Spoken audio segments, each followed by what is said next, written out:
The sun breaks through the smoke over the plains of Austerlitz, December 1805. Napoleon, eyes sharp as a hawk, watches his enemies stumble into a trap he designed down to the smallest detail. But this isn't just luck or brute force, it's a dance of mind and matter. What secret patterns did Napoleon follow to outwit Europe's best generals again and again? Napoleon's genius wasn't in brute strength, but in how he moved his troops, sometimes miles ahead of anyone else's expectations. Let's unpack how his strategy turned terrain and timing into weapons.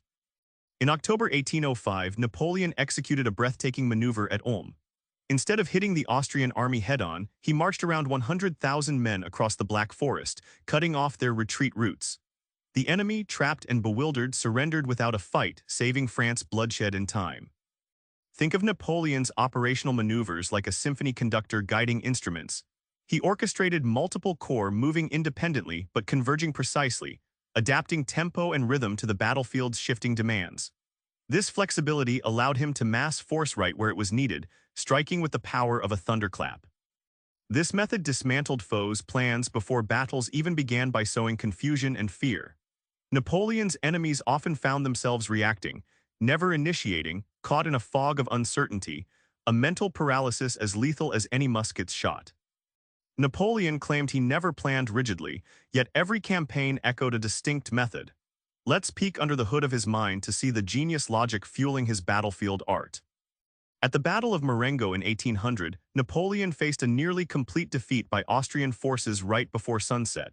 Instead of panicking, he gambled on a risky late-day counterattack, reinforcing his right flank with reserves hidden just out of sight. His gamble paid off, routing the Austrians and turning disaster into triumph.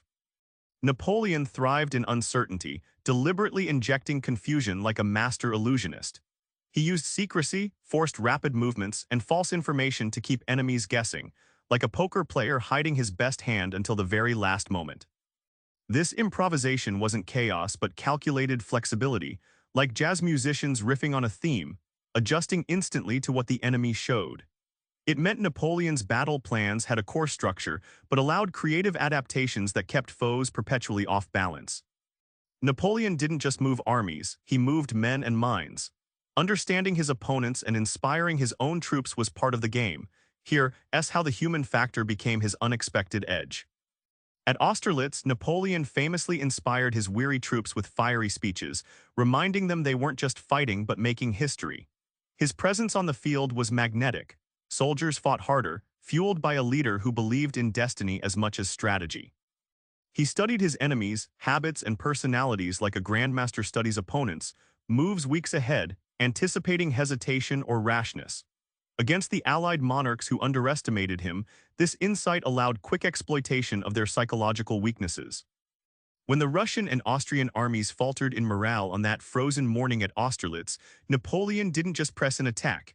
He collapsed their will to fight, turning disarray into a rout. The battle was won not only on terrain but inside the minds of men. Back on that cold plain at Austerlitz, Napoleon's strategy wasn't a lucky guess.